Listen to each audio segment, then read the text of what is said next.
कैसे हैं स्टूडेंट आप लोग? आई होप अच्छे ही होंगे। जैसा कि मैंने अपने लास्ट वीडियो में बताया था कि मैं सबसे पहले Hindi pedagogy UP TET Hindi pedagogy की तैयारी कराऊंगी। तो ये हमारा सेकंड टॉपिक है आज, भाषा अध्यापन के सिद्धांत। आइए शुरू करते हैं। भाषा शिक्षण के प्रमुख सिद्धांत। भाषा शिक्षण के लिए मनोवैज्ञानिकों ने अनेक महत्वपूर्ण सिद्धांत दिए हैं, जिनका संक्षिप्त विवरण निम्नलिखित है। फर्स्ट है इसमें अनुबंधन का सिद्धांत। देखिए ये क्वेश्चन बन रहा है यहाँ पे कि भाषा शिक्षण के प्रमुख सिद्धांत कौन से हैं। तो इसमें पहला है अनुबंधन का सिद्धांत। भाषा विकास में अनुबंधन या साहचर्य का बहुत योगदान है। शैशवावस्था में जब बच्चे शब्द सीखते हैं तो सीखना अमूर्त नहीं होता है, बल्कि किसी मूर्त वस्तु से जोड़कर उन्हें शब्दों की जानकारी दी जाती है। उदाहरण के लिए कलम कहने के साथ उन्हें कलम दिया जाता है। पानी या दूध कहने पर उन्हें पानी या दूध दिखाया जाता है। इसी तरह विशिष्ट वस्तु या व्यक्ति से साहचर्य स्थापित करते हैं और अभ्यास हो जाने पर संबंध वस्तु या व्यक्ति की उपस्थिति पर संबंधित शब्द से संबोधित करते हैं। देखिए अनुबंधन का सिद्धांत का क्या मतलब है यहाँ पे। यहाँ अनुबंधन से मतलब है कि जब हम बच्चे को सिखाते हैं कुछ भी, तो आप अगर बोलोगे तो वो ऐसे नहीं समझेंगे कि ये क्या चीज़ है। उसके साथ साथ हमें वो चीज़ दिखानी भी पड़ती है, तब उनके माइंड में ये चीज़ फीड होती है कि ये दूध है या ये पानी है या ये पेन है, तब उनके माइंड में फीड होती है। तो यही होता है अनुबंधन का सिद्धांत। आगे देखते हैं अनुकरण का सिद्धांत। अनुकरण का मतलब है बोलना या दोहराना। चैपनीज, शर्ली, कर्टी तथा वैलेंटाइन आदि मनोवैज्ञानिकों के अनुकरण के द्वारा भाषा सीखने पर अध्ययन किया है। इनका मत है कि बालक अपने परिवारजनों तथा साथियों की भाषा का अनुकरण करके सीखते हैं। जैसी भाषा जिस समाज या परिवार में बोली जाती है, बच्चे उसी भाषा को सीखते हैं। यदि बालक के समाज या परिवार में प्रयुक्त भाषा में कोई दोष हो तो उस बालक की भाषा में भी दोष परिलक्षित होता है। यहाँ ये कहने का मतलब है, सबसे पहले तो ये क्वेश्चन आप नोट कर लीजिए कि अनुकरण का सिद्धांत क्या है और इसे किसने अध्ययन किया है। इस सिद्धांत पर चैपनीज, शर्ली, कर्टी तथा वैलेंटाइन आदि मनोवैज्ञानिकों ने। ये बहुत ज़रूरी क्वेश्चन है, ये आ सकता है। और इसमें यह बताया गया है कि बालक अपने आप कुछ नहीं सीखता है, उसे समाज के द्वारा या परिवार के द्वारा और परिवार में रहने वाले व्यक्तियों के द्वारा उसे भाषा वो सीख पाता है। ये नहीं अपने आप सीख रहा है। और जैसी भाषा वो लोग बोलते हैं वही उसी का अनुकरण करता है, सीखता है। और जैसे समाज में वो रहता है, जैसे लोगों के बीच में वो रहता है, वैसी ही भाषा का अनुकरण करता है। ये अनुकरण का सिद्धांत है। चॉम्स्की का भाषा अर्जित करने का सिद्धांत। ये मैंने चॉम्स्की का सिद्धांत आपको कराया है पहले भी, फिर भी एक बार बता देते हैं। चॉम्स्की का कहना है कि बच्चे शब्दों की निश्चित संख्या से कुछ निश्चित नियमों का अनुकरण करते हुए वाक्यों का निर्माण करना सीख जाते हैं। इन शब्दों से नए नए वाक्यों एवं शब्दों का निर्माण होता है। इन वाक्यों का निर्माण बच्चे जिन नियमों के अंतर्गत करते हैं उन्हें चॉम्स्की ने जेनरेटिव ग्रामर की संज्ञा प्रदान की है।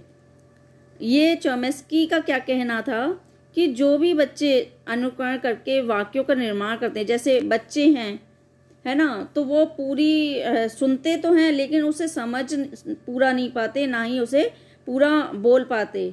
तो वो अपने हिसाब से सुन के उन शब्दों का निर्माण करते हैं।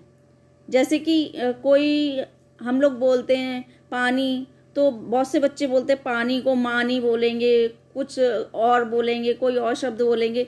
तो यही चॉम्स्की का कहना है, यही कि चॉम्स्की का कहना क्या है कि बच्चे शब्दों की निश्चित संख्या से, क्योंकि वो उनका जो मैंने आपको पहले भी कराया था कि इन्होंने एक टेबल बनवाई थी चॉम्स्की ने। मैंने अपने लास्ट वीडियो में या उससे पहले वाले वीडियो में आप लोग को बताया होगा कि चॉम्स्की ने जो एक वो बताया था, टेबल बनवाई थी या बनाई थी, उसने निर्माण किया था कि 2 साल तक के बच्चे का शब्द भंडार इतना होता है, 4 साल के बच्चे का इतना होता है, फिर 1000 हो जाता है, थोड़ा बच्चा बड़ा होता है, फिर 2000, फिर 50,000, फिर 80,000, ऐसे करके होता है। तो उनको सारे शब्द नहीं आते होते, वो जितना सुनते हैं उतना उसे ग्रहण नहीं कर पाते, तो उसी हिसाब से वो नए शब्दों का निर्माण करते हैं। तो उसी को क्या कहते हैं, नए नए वाक्यों का निर्माण करते हैं, नए नए शब्दों का निर्माण करते हैं। तो इन वाक्यों का निर्माण बच्चे जिन नियमों के अंतर्गत करते हैं, इन वाक्यों का निर्माण बच्चे जिन नियमों के अंतर्गत करते हैं, याद रखिएगा ये क्वेश्चन बन रहा है, उन्हें चॉम्स्की ने जेनरेटिव ग्रामर की संज्ञा दी है। उन्हें चॉम्स्की ने जेनरेटिव ग्रामर की संज्ञा दी है। ये क्वेश्चन बहुत अच्छा बन रहा है और इसमें से आ जाता है, क्योंकि चॉम्स्की जरूर ही छलांग मारते हैं यूपी टेट में। ठीक है, आगे हम देखते हैं अभिप्रेरणा एवं रुचि का सिद्धांत। अभिप्रेरणा मैंने पहले भी कराया है, लेकिन ये हमारा सेकंड टॉपिक है पेडागोजी का, तो इसमें देखना तो बहुत ज़रूरी है। आगे ये ही टॉपिक बार बार आ जाते हैं, चाहे वो हो साइकोलॉजी हो या पेडागोजी हो, हिंदी की हो, शिक्षा शास्त्र हो, समाज शास्त्र हो, सब में ये क्वेश्चन घूम फिर के आते हैं।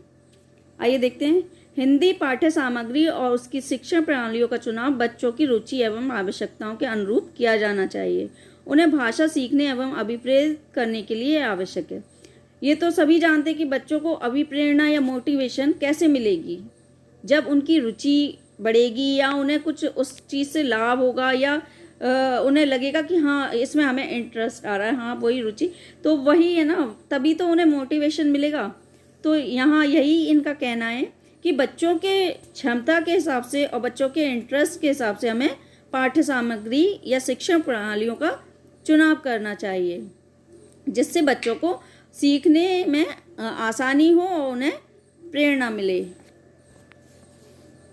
आगे है, ये सारे हमारे क्या चल रहे हैं, आप लोग ध्यान रखिएगा ये किसके पॉइंट चल रहे हैं, क्योंकि ये मैंने आपको बताया था, ये शॉर्ट क्वेश्चन बन रहा है कि भाषा शिक्षण के प्रमुख सिद्धांत। पहला था अनुबंधन का सिद्धांत, दूसरा अनुकरण का सिद्धांत, तीसरा चॉम्स्की का भाषा आयोजित करने का सिद्धांत, और यह है अभिप्रेरणा एवं रुचि का सिद्धांत। फिर है क्रियाशीलता का सिद्धांत। आइए देखते हैं, क्रियाशीलता बालकों को सीखने के क्रम में खुशी प्रदान करती है, इसीलिए अधिकतर शिक्षा शास्त्रियों ने भाषा शिक्षण में इस सिद्धांत को अपनाए जाने की सिफारिश की है। क्रियाशीलता के लिए छात्रों से प्रश्न पूछना, स्कूल के साहित्यिक कार्यक्रम चलाना, छात्रों के उसमें क्रियाशील रखना, पाठों का अभ्यास करना, मौखिक व लिखित कार्य कराना आदि कार्य किए जा सकते हैं। क्रियाशीलता का सिद्धांत जो होता है क्रिएटिविटी, तो इसमें क्या होता है, बच्चों को मतलब कोई भी काम करने के लिए दिया जाता है जिससे उन्हें मतलब इंटरेस्ट आए या उन्हें खुशी हो, और इसको शिक्षा शास्त्रियों ने बहुत महत्व दिया है, क्योंकि ये बहुत ज़्यादा ही बच्चों को सिखाने में काम करता है। जो क्रियाशीलता का सिद्धांत है बच्चों को जल्दी सिखाने में और अच्छी तरह सिखाने में काम करता है। इसमें क्या क्या होता है, क्रियाशीलता के लिए छात्रों से प्रश्न पूछ सकते हैं हम, स्कूल के साहित्यिक कार्यक्रम कर सकते हैं जिससे उन्हें जल्दी समझ आती हैं चीज़ें। अब देखिए क्या है, ये जितने भी महापुरुषों के जन्मदिन होते हैं तो ये मनाते थे पहले स्कूल में, तो हर बच्चा जानता था कि आज क्या है और क्यों है ना। तो अब क्या होता है, छुट्टी कर दी जाती है, स्कूल में नहीं मनाए जाते। तो यहाँ वही चीज़ कहना चाह रहे हैं, छात्रों के उसमें क्रियाशील रखना, पाठों का अभ्यास कराना, मौखिक व लिखित कार्य कराना। जब आप उसे मतलब बुलवाओगे बच्चे को, बोल के उसे सिखाओगे कि आप इसे इस चीज़ पे बोलो, इस टॉपिक पे, तो उनके बोलने की क्षमता बढ़ती है। और लिखने का, अगर आप उसे लिखने को दोगे कुछ भी, तो उनका लिखने का ढंग सुधरेगा। तो ये वही चीज़ है क्रियाशीलता का सिद्धांत, यानी कि करके देखने वाला सिद्धांत। ठीक है, अभ्यास का सिद्धांत। थॉर्नडाइक ने कहा है, भाषा एक कौशल है और इसका विकास अभ्यास पर ही निर्भर है। भाषा के कलात्मक एवं भाव दोनों पक्षों के लिए अभ्यास सर्वथा आवश्यक है। अभ्यास का नियम जो थॉर्नडाइक ने, आपने देखा होगा, उन्होंने बिल्ली वाला प्रयोग किया था। तो बिल्ली को उन्होंने भूखा रखा था, और उसके बाद जब उन्होंने मतलब बिल्ली बहुत भूखी थी और वो बार बार कोशिश कर, और पिंजरे के बाहर उन्होंने खाने का टुकड़ा रखा हुआ था, लेकिन वो उसे चाह के भी नहीं ले पा रही थी। लेकिन जब बिल्ली ने हाथ पैर पटके काफ़ी परेशान हो गई तो उसे लिवर पर उसका पैर दब जाता है या जो भी है, तो उससे उसका जो होता है गेट खुल जाता है और वो अपना वो खाने का टुकड़ा लेके अपनी भूख शांत करती है। तो ये वही चीज़ है थॉर्नडाइक के जो प्रयोग के उस पे ये बताया अभ्यास का नियम, कि बार बार जब उसने कई बार ये गलती करी और उसे भूख लगती थी और वो बार बार ऐसे ही हाथ पैर पटकती थी। स्टार्टिंग में वह समझ नहीं पाई कि ये कैसे खुलता है, लेकिन धीरे धीरे उसकी समझ में आ गया कि इस लिवर को दबाने से इसका गेट खुल जाएगा और मुझे खाना मिल जाएगा। तो वही अभ्यास का नियम, करते करते सीखना। ठीक है, आइए देखते हैं जीवन समन्वय का सिद्धांत। जीवन समन्वय का सिद्धांत। मनोवैज्ञानिकों ने यह सिद्ध किया है कि बच्चे उन विषयों एवं क्रियाओं में अधिक रुचि लेते हैं जो उनके वास्तविक जीवन से संबंधित होती है। अतः अध्यापक को चाहिए कि वह बच्चों को पढ़ाने के लिए जिस सामग्री का चयन करे उसका संबंध बच्चों के जीवन से अवश्य हो। ये तो सभी की बात है, बच्चों की नहीं बड़ों की भी यही बात होती है। जो हमारे जीवन में चलती हैं, घटनाएं चलती हैं या जो हमें प्रभावित करती हैं चीज़ें या हमारे साथ घटित हो रही होती हैं, तो हम वही चीज़ को पढ़ना पसंद करते हैं या देखना पसंद करते हैं। तो ये तो सभी की बात है। और यहाँ बच्चों की बात हो रही तो जाहिर सी बात है बच्चों के हिसाब से फिर तो उन्हीं की रुचियों के हिसाब से होना चाहिए पाठ्य सामग्री। और यहाँ ये है कि बच्चों को जो भी इंटरेस्ट हो या फिर जो बच्चों के लिए प्रेरणादायक हो या उनके जीवन में काम आए। तो यहाँ यही कहने का मतलब है कि जो बच्चों के वास्तविक जीवन से संबंधित होती है उसी चीज़ों को पाठ्य सामग्री में शामिल करना चाहिए। निश्चित उद्देश्य एवं पाठ्य सामग्री का सिद्धांत। हिंदी भाषा शिक्षण के एक नहीं अनेक उद्देश्य होते हैं। हमें बच्चों के ज्ञान, कौशल, रुचि एवं अभिवृत्ति का विकास करना होता है। प्रत्येक उद्देश्य की प्राप्ति एक निश्चित अनुपात में होनी चाहिए। अध्यापक को शिक्षण से पूर्व पाठ के उद्देश्य और उन उद्देश्यों की प्राप्ति के लिए विषय सामग्री का चयन बच्चों के स्तर के अनुकूल करना चाहिए। हाँ, जब हम कोई भी पाठ योजना बनाते हैं या जब हमें कुछ बच्चों को पढ़ाना होता है तो हमारा एक उद्देश्य होता है कि आज हमें बच्चों को क्या कराना है।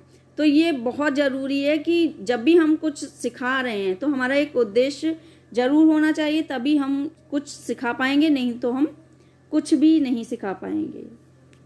आगे है वैयक्तिक विभिन्नता का सिद्धांत।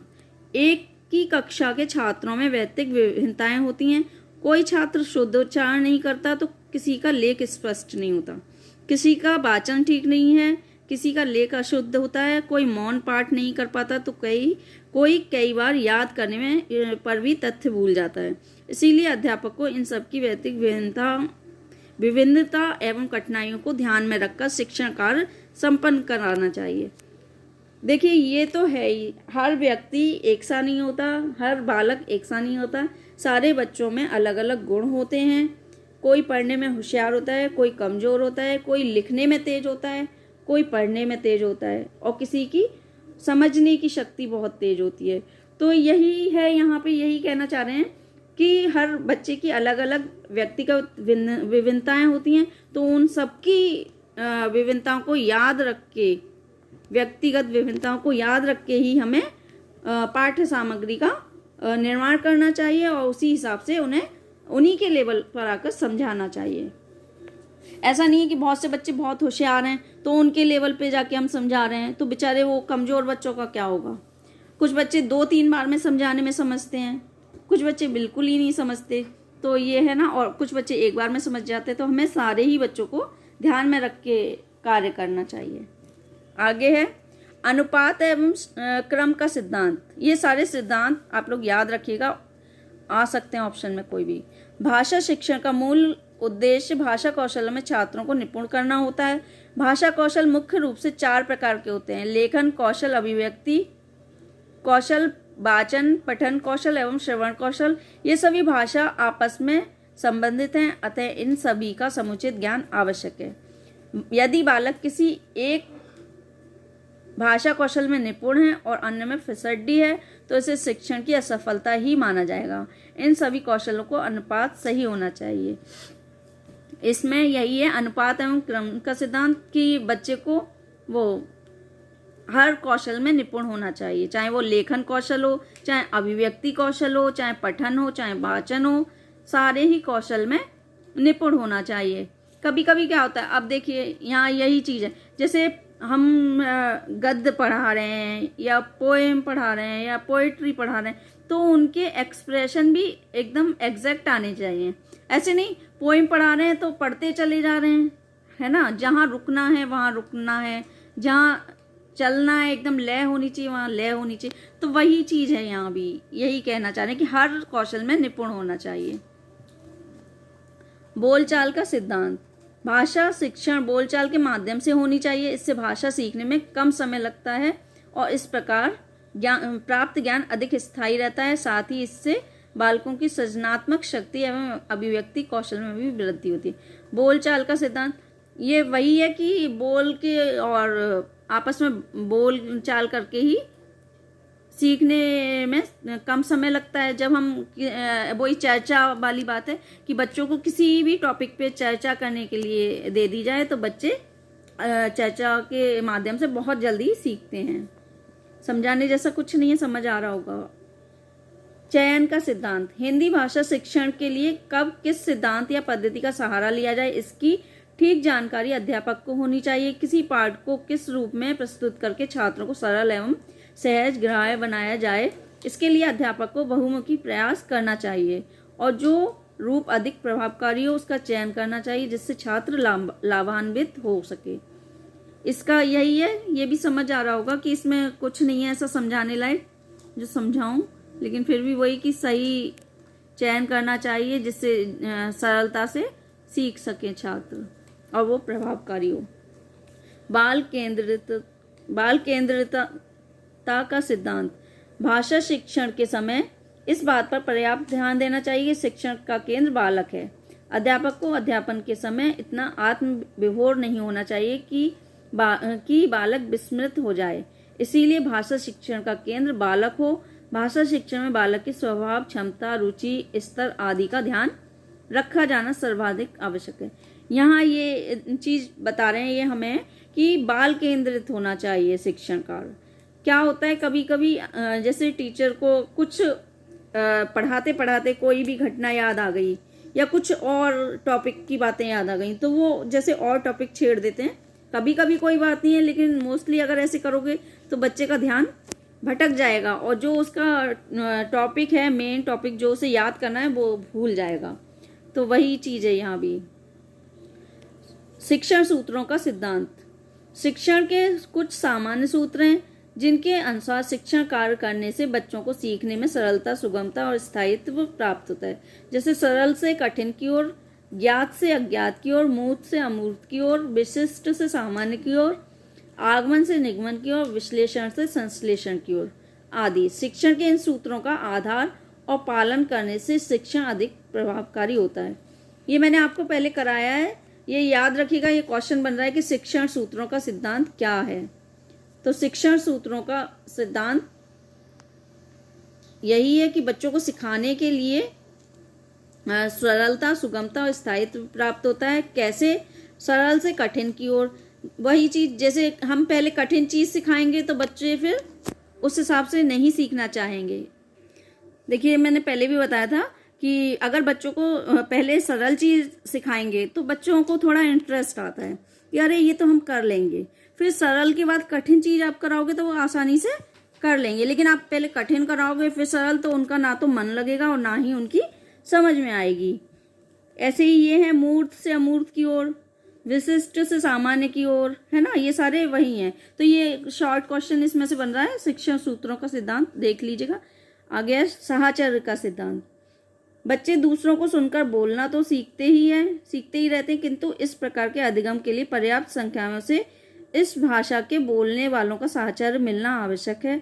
बच्चा माँ को माँ या मम्मी को कहने के साथ पहचानना या समझना तभी सीख सकेगा जब माँ के उच्चारण के साथ स्वयं माँ और पिताजी या पापा के उच्चारण के साथ स्वयं पिताजी को भी देखेगा। ये मैंने अभी आपको बताया था साहचर्य का सिद्धांत क्या है, कि जब हम कुछ सिखाएंगे तो उसके बोलने के साथ साथ हमें वो चीज़ बच्चों को दिखानी भी पड़ेगी। ठीक है। आवृत्ति का सिद्धांत, आवृत्ति वही कि दोबारा रिपीट करना।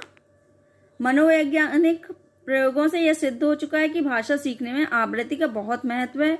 सीखी हुई बात को जितना अधिक दोहराया जाएगा वह उतने ही अधिक देर तक याद रहेगी। इसीलिए भाषा शिक्षण में पुनरावृत्ति पर भी विशेष ध्यान दिए जाने की आवश्यकता है।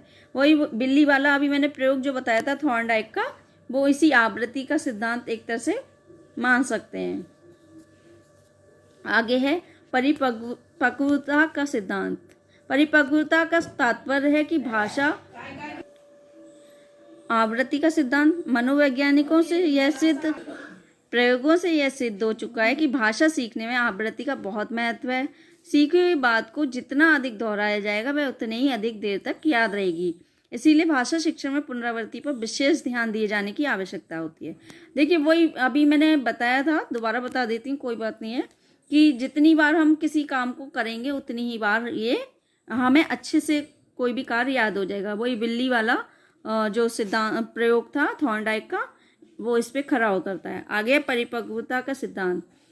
परिपक्वता का तात्पर्य है कि भाषा अवयवों एवं स्वरों पर नियंत्रण होना। बोलने में जिह्वा बोलते हैं जिसे, गला, तालु, होठ, दांत तथा स्वर यंत्र आदि जिम्मेदार होते हैं। इनमें किसी भी प्रकार की कमजोरी या कमी वाणी को प्रभावित करती है। इन सभी अंगों में जब परिपक्वता होती है तो भाषा पर नियंत्रण होता है और अभिव्यक्ति अच्छी होती है।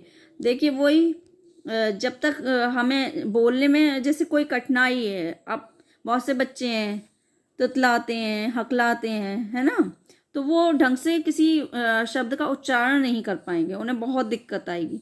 तो यहाँ यही चीज़ है कि हमें ढंग से बोल पाएँ, ढंग से हम सुन पाएँ, है ना, तो वही चीज़ यहाँ कह रहे हैं। भाषा शिक्षण की विधियाँ। भाषा और सीखने, भाषिक और अधिगम से संबंधित अनेक विधियाँ हैं। इनमें से अधिकतर विधियों का विकास द्वितीय भाषा को सीखने के संदर्भ में ही हुआ है। जो विधियाँ विकसित हुई हैं उनमें से प्रमुख हैं पारंपरिक व्याकरण, अनुवाद विधि, प्रत्यक्ष तरीका, audio lingual approach, communicative approach, बातचीत आधारित संप्रेषणात्मक विधि, computer aided language teaching, CALT, community language learning, CLL। इनके ये शॉर्ट फॉर्म है, इन्हें अच्छे से याद कर लीजिएगा, शॉर्ट क्वेश्चन में आ सकते हैं। साइलेंट वे, सजेस्टोपेडिया और टोटल फिजिकल रिस्पॉन्स, TPR। और द्वितीय भाषा सीखने के लिए निर्धारित बशेन का मॉनिटर व शूमैन कलवरेशन मॉडलों से विकसित हुए। ये नाम थोड़े ना ऐसे हैं कि लिए भी नहीं जाते हैं। चलिए कोई नहीं, आगे देखते हैं। भाषा शिक्षण विधियों के गुण दोष। आज ये मेरे कैमरे में कुछ दिक्कत हो रही है, पता नहीं क्या दिक्कत हो रही है। ये आइकन बने बने आ रहे हैं बार बार, इन्हें कैसे हटाया जाता है मुझे ये देखना पड़ेगा, बीच बीच का दिखाई देने में दिक्कत होती है। आइए देखते हैं। उपरोक्त बताई गई सभी विधियों के अपने अपने गुण एवं दोष हैं। हमें यह बात ध्यान में रखनी चाहिए कि इनमें से प्रत्येक का सिद्धांत व व्यवहार के स्तर पर खास ऐतिहासिक संदर्भ में और खास जरूरतों को पूरा करने के क्रम में विकास हुआ। व्याकरण, अनुवाद, ग्रामर, ट्रांसलेशन, तरीका, व्यवहारवादी, मनोवैज्ञानिक और अरे ये आइकन कैसे आ जाते हैं ये तरीका, व्यवहारवादी, मनोवैज्ञानिकों और संरचनावादी भाषा विज्ञान के तहत औपनिवेशिक ताकतों की जरूरत पूरा करने के क्रम में जन्मा और पनपा। कुछ भी हो, यह तरीका हमें यह जरूर बताता है कि कैसे एक साहित्यिक भाषा सीखने के लिए केवल विषय वस्तु तथा पूर्णता लिए हुए पाठ पर होना चाहिए। यदि आज हम इस विधि को अपनाएं तो इसे कई स्तर पर सुधारना तो पड़ेगा ही, साथ ही हमें सीधे ऑडियो लिंगुअल और कम्युनिकेटिव अप्रोच संप्रेषणात्मक विधि से सीखे पाठों को ध्यान में रखना पड़ेगा ताकि सीखे जा रहे भाषा के स्पोकन वाक वाला पक्ष छूट ना जाए। साइलेंट विद सजेस्टोपिया और TPR जैसे तरीके विशिष्ट ज़रूरतों को पूरा करने के लिए विकसित हुए थे। शोधों से पता चलता है कि TPR भाषा सीखने की आरंभिक अवस्था में काफ़ी सफल हो सकती है, खासकर सीखने की हिचक दूर करने के लिए।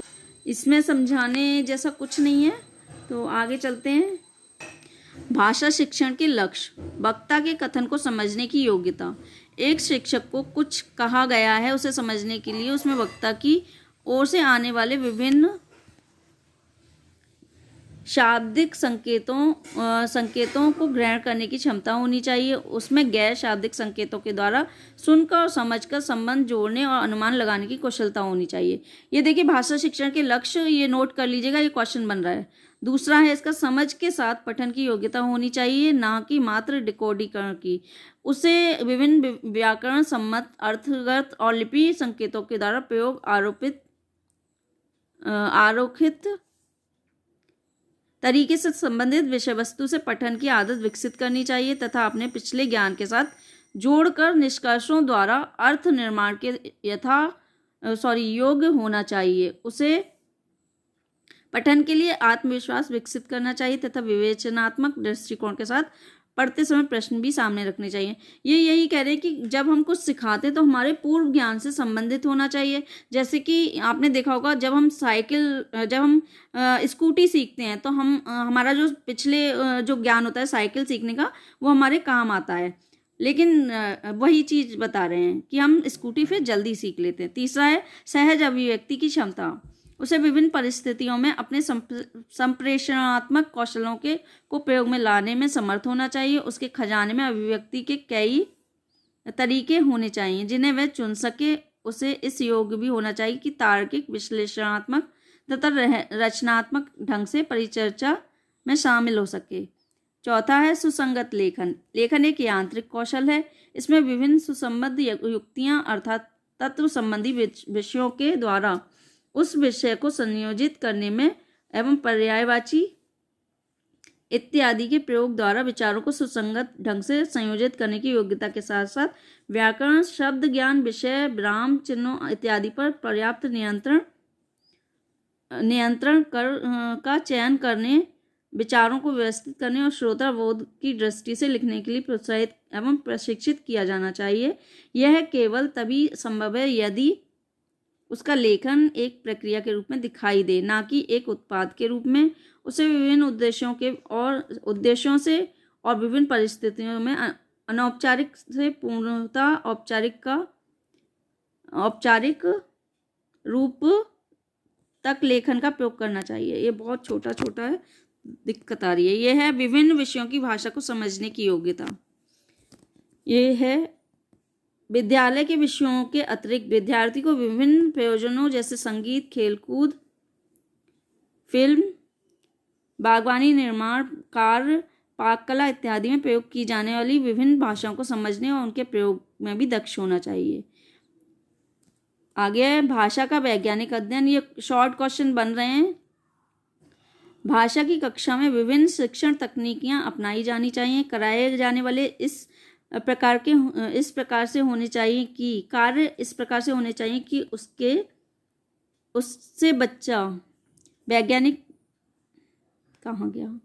वैज्ञानिक प्रक्रिया के तमाम अवयवों जैसे आंकड़ों का संकलन, आंकड़ों का अवलोकन और उसकी समानताओं और विभिन्नताओं के आधार पर उनका वर्गीकरण एवं परिकल्पना करने इत्यादि के अनुसार अग्रसर हो। इस प्रकार बच्चे की संज्ञानात्मक योग्यताओं को विकसित करने में भाषा विज्ञान के ये उपकरण महत्वपूर्ण योगदान दे सकते हैं। इससे व्याकरण के मानक नियमों को बेहतर ढंग से सीखा जा सकता है। तथापि ये प्रक्रिया बहुभाषीय कक्षाओं में विशेष रूप से प्रभावी है। ये क्वेश्चन बन रहा है कि ये प्रक्रिया किन कक्षाओं में विशेष रूप से प्रभावी है, तो ये बहुभाषीय कक्षाओं में। सृजनात्मकता का विकास। भाषा की कक्षा में एक विद्यार्थी को अपनी कल्पना और सृजनात्मकता विकसित करने के लिए पर्याप्त स्थान मिलना चाहिए। कक्षा का लोकाचार और शिक्षक विद्यार्थी संबंध बच्चे में आत्मविश्वास विकसित करता है, जिससे पाठ्य सामग्री के आदान प्रदान और गतिविधियों में बिना अवरोध के दोनों ही सृजनात्मकता का प्रयोग करते हैं। संवेदनशीलता। भाषा की कक्षा और विद्यार्थियों को हमारी समृद्ध संस्कृति विकसित करने एवं समकालीन जीवन के विभिन्न पहलुओं से अवगत कराने के बेहतर अवसर उपलब्ध होते हैं। भाषा की कक्षा और पाठ्य सामग्री से विद्यार्थियों को अपने इर्द गिर्द लोगों एवं राष्ट्र के प्रति संवेदनशील बनने के लिए अधिक अवसर प्राप्त होते हैं। तो ये थे हमारे भाषा शिक्षण के लक्ष्य। तो ये इसमें से शॉर्ट क्वेश्चन बन रहे हैं, आप लोग देख लीजिएगा। टाइम कम था इसीलिए मैंने बस जल्दी जल्दी करा दिया। ये है वक्ता के कथन को समझने की योग्यता, समय के साथ पठन की योग्यता होनी चाहिए, ना कि मात्र डिकोडीकरण की, सहज अभिव्यक्ति की क्षमता, सुसंगत लेखन की, विभिन्न विषयों की भाषा को समझने की योग्यता का विकास, भाषा का वैज्ञानिक अध्ययन और सृजनात्मकता का विकास, संवेदनशीलता। ये शिक्षक के बारे में बात हो रही है। ये लोग ध्यान रखिएगा कि शिक्षक में कथन को समझने की योग्यता होनी चाहिए कि क्या कहा जा रहा है, ठीक है। और पढ़ने की योग्यता होनी चाहिए कि उसका बिल्कुल पढ़ने में उच्चारण सही हो और उसे समझ सके कि क्या लिखा हुआ है। अभिव्यक्ति की क्षमता होनी चाहिए उसमें। लेखन साफ स्पष्ट होना चाहिए जिससे बच्चों को कोई दिक्कत ना हो। विभिन्न विषयों की भाषा को समझने की योग्यता होनी चाहिए, है ना। वैज्ञानिक अध्ययन, भाषा का वैज्ञानिक अध्ययन करना उसे आना चाहिए, है ना। ये संवेदनशीलता होनी चाहिए, सृजनात्मकता का विकास होना चाहिए। तो ये था आज का हमारा सेकंड टॉपिक, हिंदी पेडागोजी का भाषा अध्यापन के सिद्धांत। तो आई होप आप लोग को अच्छे से समझ आया होगा। लास्ट के टॉपिक थोड़े से मैंने जल्दबाजी में ज़्यादा क्लियर नहीं किए क्योंकि मेरी वीडियो फिर अपलोड नहीं हो पाती है, ज़्यादा बड़ी हो जाती है। मैं अपने नेक्स्ट वीडियो में आपको और अच्छे से समझा दूंगी। तो अगर कोई भी दिक्कत हो या कोई भी टॉपिक पे आप लोग समझना चाहते हो या जानना चाहते हो तो मुझे कमेंट सेक्शन में ज़रूर बताइएगा, मैं ज़रूर उसके बारे में डिटेल में बताऊंगी। तो अगला वीडियो हमारा नेक्स्ट टॉपिक का होगा, जो भी हिंदी पेडागोजी का होगा। नेक्स्ट टॉपिक, थर्ड टॉपिक हमारा रहेगा। तो आप लोग इसे अच्छे से याद करिए। इसमें शॉर्ट क्वेश्चन जो मैंने बताए हैं और बहुत से शायद नहीं भी बताए होंगे, आप लोग को दिखाई दे रहे हों, आप लोग बना पा रहे हो तो आप लोग बना लीजिए और अच्छे से तैयारी कीजिए। इस बार आपका यूपी टेट ज़रूर निकलेगा। Thanks for watching.